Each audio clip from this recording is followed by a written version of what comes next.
नमस्कार दोस्तों, स्वागत है मेरे YouTube चैनल पर। कार्य पुस्तिका गणित कक्षा 8 इसका कार्यपत्रक नंबर 73 और 74 आज हम हल करेंगे। अगर मेरा वीडियो अच्छा लगे तो इसको लाइक करें और चैनल को सब्सक्राइब ज़रूर करें। सबसे पहला प्रश्न है, निम्नलिखित दशमलव संख्याओं को संख्या रेखा पर दर्शाइए। तो यहाँ पर जो संख्या रेखा दी गई है वो दशमलव संख्या है, उस संख्या रेखा पर हमें दर्शानी है। देखिए, सबसे पहले यहाँ से 0 है, फिर 0.1, 0.2, 0.3, 0.4 ऐसे 0.9 और उसके बाद में 1, ठीक है। और उसके बाद में 1.1, 1.2 इस तरह से ये 4 तक दी हुई है और यहाँ संख्या दी हुई है जो हमें इस संख्या रेखा पर दर्शानी है। तो सबसे पहले संख्या दी हुई है 0.5, तो यहाँ से 0 शुरू होती है, फिर 1, 2, 3, 4 और यहाँ पर हो जाएगा ये 5, तो ये 0.5 पर दी हुई है। नेक्स्ट है 1.9, तो यहाँ से 1 है और उसके बाद में जो 0.9 है वो यहाँ दर्शा देंगे। फिर उसके बाद में है 2.5, तो ये 2.5 है वो यहाँ दर्शा देंगे।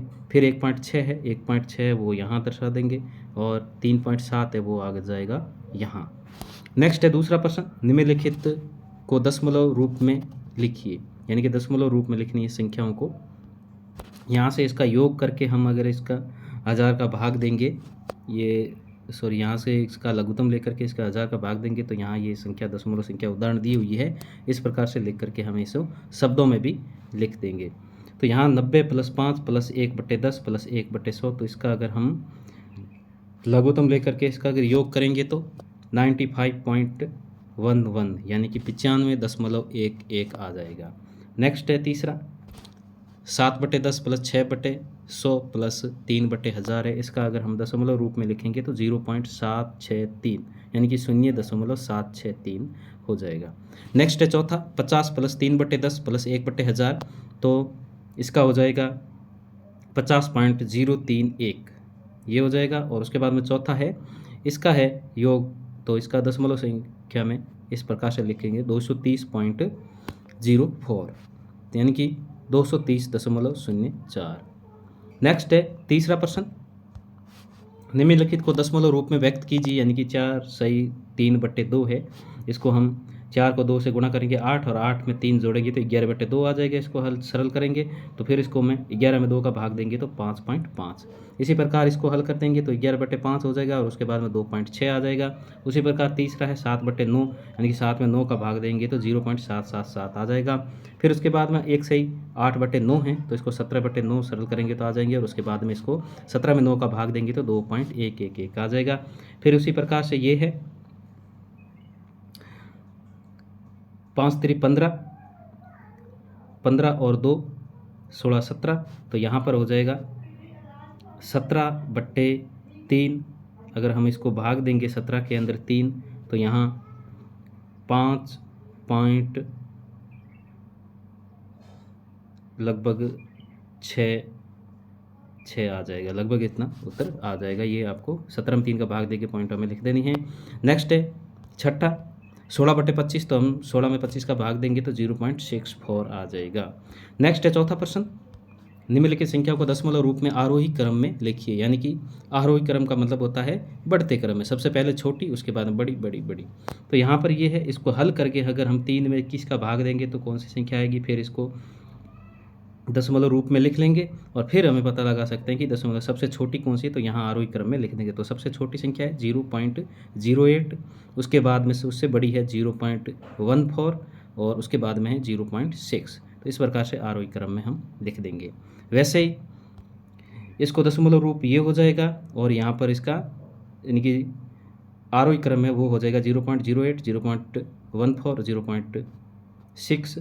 उसी प्रकार तीसरा है, इसका दशमलव रूप ये हो जाएगा और उसके बाद में आरोही क्रम होगा वो 0.5, 0.55 और 5.5। फिर उसके बाद में चौथा है, इसका दशमलव रूप हो जाएगा ये और उसके बाद में 0.035, 0.1 और 0.35, ये इसका आरोही क्रम हो जाएगा। नेक्स्ट है कार्यपत्रक 74। दोस्तों, अगर मेरा वीडियो अच्छा लगे तो इसको लाइक करें और चैनल को सब्सक्राइब जरूर करें। सबसे पहला प्रश्न है, रेगिस्तानों की पूर्ति कीजिए। एक परिमेय संख्या को ऐसी संख्या के रूप में परिभाषित किया जाता है जिसे P/Q के रूप में व्यक्त किया जा सके और यहाँ P तथा Q पूर्णांक है एवं q बराबर नॉट इक्वल 0, यानी कि q की जगह यहाँ पर 0 नहीं होना चाहिए, बाकी कोई भी पूर्णांक हो सकता है, वो पूर्ण संख्या कहलाती है। नेक्स्ट है दूसरा, वे संख्या जिनको गिनने के लिए इस्तेमाल करते हैं उसे प्राकृत संख्या कहते हैं। और तीसरा है, प्राकृत संख्याओं में 0 को मिला दे तो ये पूर्ण संख्या बन कहलाती है। और सभी प्रकार प्राकृत जो संख्याएं पूर्ण संख्याएं भी है, लेकिन सभी पूर्ण संख्याएं प्राकृत संख्या नहीं होती है। नेक्स्ट है दूसरा प्रश्न, निम्न परिमेय संख्याओं के 3 परिमेय संख्याएं ज्ञात कीजिए, यानी कि बीच की जो 3 परिमेय संख्या है वो ज्ञात करें। -1 और 0 के बीच में जो 3 परिमेय संख्या है वो आ जाएगी -3/4, -2/4 और -1/4। वैसे ही -2 और +3 के बीच में -1, 0 और 1 ये परिमेय संख्या आ जाएगी। नेक्स्ट है तीसरा, -4/5 और -2/3 के बीच में जो -23/30, -22/30 और -21/30 ये पूर्ण संख्याएँ परिमेय संख्याएँ आ जाएगी। उसके प्रकार चौथा है, -1/2 और 2/3 के बीच में जो पूर्ण संख्या परिमेय संख्या आएगी -2/6, -1/6 और 0/6। नेक्स्ट है तीसरा प्रश्न, निम्नलिखित में यानी कि ये चिन्ह है कम और ज़्यादा का और बराबर का, और ये कम ज़्यादा का उपयुक्त चिन्ह को लिखना है। यानी कि ये चिन्ह इस प्रकार से होता है, तो जहाँ तो ये लाइनें रहती है वो संख्या यानी कि बड़ी होती है इधर की साइड की ये, और उधर की साइड है वो छोटी संख्या होती है। इस प्रकार से चिन्ह लगाना है। तो यहाँ 2/5 और 6/5, इसमें बड़ी संख्या होगी 6/5, तो इस प्रकार से चिन्ह लग जाएगा। और उसी प्रकार दूसरी संख्या 5/6 और 4/6 माइनस के हैं, तो इस पर 4/6 है वो है बड़ी संख्या, क्योंकि माइनस की जितनी बड़ी संख्या होती है उतनी छोटी होती है। वैसे तीसरा है -3/8 और 2/8, तो यहाँ 2/8 है वो प्लस की संख्या है, तो माइनस की वैसे ही छोटी है, तो इस प्रकार से ये चिन्ह लग जाएगा। नेक्स्ट चौथा है 1/4 माइनस के, और 1/4 यानी कि ये संख्या 1/4 है वो बड़ी होगी, तो इस प्रकार से ये चिन्ह लगा देंगे। नेक्स्ट है चौथा प्रश्न, निम्न परिमेय संख्याओं को निर्देश अनुसार आरोही और अवरोही क्रम में लिखें।